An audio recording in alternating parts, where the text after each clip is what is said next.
ಏನ್ ನಾನೇ ಗಿರೇಟ್ ತಗೊಂಡೋಗೋದಣ್ಣ ಇಲ್ಲೇನೆ ಇರ್ತೀನಿ 30 ಬಾಕ್ಸ್ ಇದೆ. 100 ರೂಪಾಯಿ ಏನಕ್ಕೆ ಒಳಗಡೆ ಹೋಗೋದಕ್ಕೆ ಅಂಗಡಿ ಫೋನ್ ಮಾಡೋ ಅಂಗಡಿನೇ ಹೇಳ್ತಾನೆ. ಅಂಗಡಿ ಹೇಳ್ತಾರೆ ಇಲ್ಲ ಅಂದ್ರೆ 100 ರೂಪಾಯಿ ಯಾವತ್ತೂ ಕೇಳೇ ಇಲ್ವಾ ನಾನು ಕೊಟ್ಟೇ ಇಲ್ವಾ 100 ರೂಪಾಯಿ ಯಾವತ್ತೂ ಇಲ್ಲ ಬಿಲ್ ಕೊಡ್ತಾರೆ 100 ರೂಪಾಯಿ ಬಿಲ್ ಕೊಡ್ತಾರೆ ಹಂಗೆ ಹೋಗ್ತೀನಿ ಅಂತ ನಾನು ಹೇಳಿಲ್ಲ ಆತರ ನಾನು ಹೇಳ್ತೀನಿ ಹಂಗೆ ಹೋಗ್ತೀನಿ ಅಂತ ನಾನು ನಿಜಕ್ಕೂ ಹೇಳಿಲ್ಲ ಹಂಗೆ ಹೋಗ್ತೀನಿ ಅಂತ ಹೇಳಿಲ್ಲ. ಮತ್ತೆ 100 ರೂಪಾಯಿಗೆ ನಂಗೆ ರಸೀದಿ ಬೇಕಾ ಅಲ್ಲಿ 6ನೇ ಗೇಟ್ ಹೋಗ್ಬಿಡು ಅಲ್ಲೇ 150 ರೂಪಾಯಿ ಕೊಟ್ಟು ರಸೀದಿ ಹಾಕೊಡ್ತಾರೆ 150 ರೂಪಾಯಿಗೆ ಈ ಬಿಲ್ ತಗೊಂಡೋಗು ಅದೇ ಇದಕ್ಕೆ ಬಿಲ್ಗೆ ಹಾಕೊಡ್ತಾರೆ ಬಿಲ್ ತಗೊಂಡೋಗು ಸಂತೋಷ. ಈ ಗೇಟ್ ಅಲ್ಲಿ ಇನ್ಕಮಿಂಗ್ ಇಲ್ಲ ರೋಡ್ ಗಾಡಿ ಬಂದ್ರೆ 100 ರೂಪಾಯಿ ಮಾಮೂಲಿ ಇಲ್ಲಿ ಹತ್ರ ಆಯ್ತು ಇಲ್ಲಿಗೆ ಬಂದೆ ಸರಿ. ಈಗ ಯಾಕಡೆ ಹತ್ರ ಆದ್ರೂ ಈಗ ಲೊಕೇಶನ್ ಯಾಕಡೆ ಹತ್ರ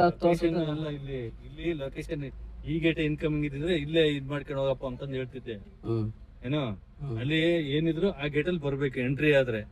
ನಂಗೆ ಫೋನ್ ಮಾಡು ಹಂಗೆ ನಾನು ರೆಗ್ಯುಲರ್ ನಾನು ಇವತ್ತೆಲ್ಲ ಡೈಲಿ ಬರ್ತೀನಿ 100 ರೂಪಾಯಿ ನಾನು ಯಾವ್ದು ಕೊಟ್ಟೇ ಇಲ್ವಲ್ಲ ನೀನ್ 100 ರೂಪಾಯಿ ಕೇಳ್ತಿರಲ್ಲ ಇವಾಗ ನೀ ಕೊಟ್ಟಿಲ್ಲ ಅಂದ 100 ರೂಪಾಯಿ ಕೊಟ್ಟಿಲ್ಲ ಅಂದೆ ನಾನು ದುಡ್ಡು ಕೊಟ್ಟಿಲ್ಲ ಅಂತ ಹೇಳಿಲ್ಲ 100 ರೂಪಾಯಿ ಕೊಟ್ಟಿಲ್ಲ ಯಾವತ್ತು ಅಂತಂದೆ ಮತ್ತೆ ಹಂಗೆ ಫ್ರೀಯಾಗಿ ಹೋಗ್ತಿದ್ದೆ ಫ್ರೀಯಾಗಿ ಹೋಗ್ತಿದ್ದೆ ಅಲ್ಲ ನಾನು ಹೇಳಿದ್ದೇನೆ 100 ರೂಪಾಯಿ ಕೊಟ್ಟಿಲ್ಲ ದುಡ್ಡು ಕೊಟ್ಟಿದ್ದೀನಿ ಇಲ್ಲ ಅಂತ 100 ರೂಪಾಯಿ ಕೊಟ್ಟಿಲ್ಲ ನಾನು ಅಂತ ಹೇಳ್ತಾ ಇರೋದು ಫ್ರೀ ನಾನು ಬಿಡಿ ಅಂತಾನು ಕೇಳಿಲ್ಲ ಫ್ರೀಯಾಗಿ ಹೋಗ್ತೀನಿ ಅಂತಲೂ ಹೇಳಿಲ್ಲ ನಾನು ನಿಮ್ಗೆ ನಾನು ಅದನ್ನೇ ಹೇಳಿದ್ದು ನಿನ್ಗೆ ರಸೀದಿ ಬೇಕಂದಲ್ಲ 100 ರೂಪಾಯಿ ರಸೀದಿ ಏನಾರು ಕೊಡ್ತೀರಾ ಅಂತ ಕೇಳಿದೆ ಅಲ್ಲಿ ಹೋಗು ಇದು ಔಟ್ ಗೇಟ್ ಇಲ್ಲಿ ಕೊಡಂಗಿಲ್ಲ ಇಲ್ಲಿ ಯಾವ ಬಂದ್ರೆ ಈಗ ಯಾವ ಡೈಲಿ ಬರ ಅಂತ ಏನ್ ಮಾಡ್ತಾರೆ ಲೋಡ್ ಗಾಡಿ ತುಂಬಿಕೆ ಬಂದ್ರೆ 100 ರೂಪಾಯಿ ಕೊಟ್ಟು ಹೋಗ್ತಾರೆ ಖಾಲಿ ಗಾಡಿ ಬಂದ್ರೆ 50 ರೂಪಾಯಿ ಕೊಟ್ಟು ಹೋಗ್ತಾರೆ ಏನು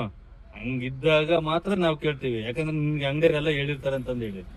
ಬೇರೆ ಇದಕ್ಕೆ ಇದಿಲ್ಲ ಅವರೆಲ್ಲ 50 ರೂಪಾಯಿನ ಹೋಗ್ತಾನೆ 50 ರೂಪಾಯಿ ಯಾವ ಲೋಡ್ ಗಾಡಿ ಯಾವ ಬಿಡಲ್ಲಪ್ಪ 50 ರೂಪಾಯಿನ ನಾನು ಕೊಟ್ಟು ಬಂದಿದ್ದೆ ಬಿಲ್ ಹಾಕ್ಸ್ಕೊಂಡೆ ಬಂದಿದ್ದೆ 50 ರೂಪಾಯಿ ಸಂತೋಷ ನನ್ಗೆ ಏನ್ ಇಲ್ಲಿ ಬಿಡಲ್ವಾ ಅಲ್ಲೇ ಹೋಗು ಇಲ್ಲ ಸರಿ ತಗೋಣ ಕೇಳ್ತೀನಿ ನಮ್ಮವ್ರೆ ಹೊಸದಾಗಿ ನಾನು 50 ರೂಪಾಯಿ ಕೊಟ್ಟು ಹೋಗಿದ್ದೀನಿ 50 ರೂಪಾಯಿ 30 ರೂಪಾಯಿ ಖಾಲಿ ಗಾಡಿ ಇಲ್ಲ 30 ರೂಪಾಯಿ ಕೊಟ್ಟು ಹೋಗಿದ್ರಿ ಅಂತ ಹೇಳಿದ್ದು 50 ರೂಪಾಯಿ ಅವ್ರು ಕೇಳಿ 100 ರೂಪಾಯಿ ಕೊಡೋದು ಖಾಲಿ ಗಾಡಿ ಯಾರು ನಾನು ನೀನು 30 ರೂಪಾಯಿಗೆ ನಾನು ಹೇಳಿದ್ದು ನಾನು ಅವ್ರಿಗೆ ನಾನು ಹೇಳಿದೆ ನನ್ನ ಸ್ಕ್ಯಾನ್ ಐತೆ ನಾನು ಹೇಳಿರೋದು ಏನ್ ಗೊತ್ತಾ ಖಾಲಿ ಗಾಡಿಗಳಿಗೆ 30 ರೂಪಾಯಿ ಕೊಟ್ಟಿದೀನಿ ಲೋಡ್ ಗಾಡಿಯಿಂದ 50 ರೂಪಾಯಿ ಕೊಟ್ಟು ಬಿಲ್ ಹಾಕ್ಸ್ಕೊಂಡೆ ಹೋಗಿದ್ದೀನಿ ಇದೇ ಮತ್ತೆ ಹೇಳಿದ್ದು ಅದಕ್ಕೆ ಅವರು 100 ರೂಪಾಯಿ ಕೊಡೋದ್ರೆ 100 ರೂಪಾಯಿಗೆ ಯಾಕೆ ಹೊಸ್ತ ಕೊಡ್ತಾರೆ ಅದೇ ಬಿಲ್ ಐತಲ್ಲ ಅಲ್ಲೇ ಕೊಟ್ಟಿನಲ್ಲ ಅದೇ ಲೋಡ 100 ರೂಪಾಯಿ ಹೊಸ್ತ ಕೇಳಿದ್ರೆ ಏನ್ ಹೊಸ್ತ ಬರ್ತಾ ಇದೀವ ಈಗ ಬಿಲ್ ಯಾವ್ದು ಇಸ್ಕೊಂಡು ಸ್ಕ್ಯಾನ್ ಮಾಡ್ತೀನಿ 50 ರೂಪಾಯಿ ಏನ್ ಮಾಡ್ಲಿ ಹೇಳಿ ಅಷ್ಟೇ ಇನ್ನೆಲ್ಲ ಸೆಕ್ಯೂರಿಟಿಗೆ ಸ್ಕ್ಯಾನ್ ಮಾಡಿದ್ದೀನಿ ನಾನು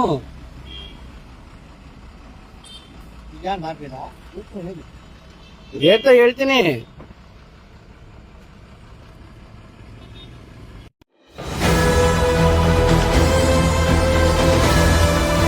ನಿಮ್ಮ ವಾಣಿ ಇದು ಕನ್ನಡಿಗನ ಧ್ವನಿ.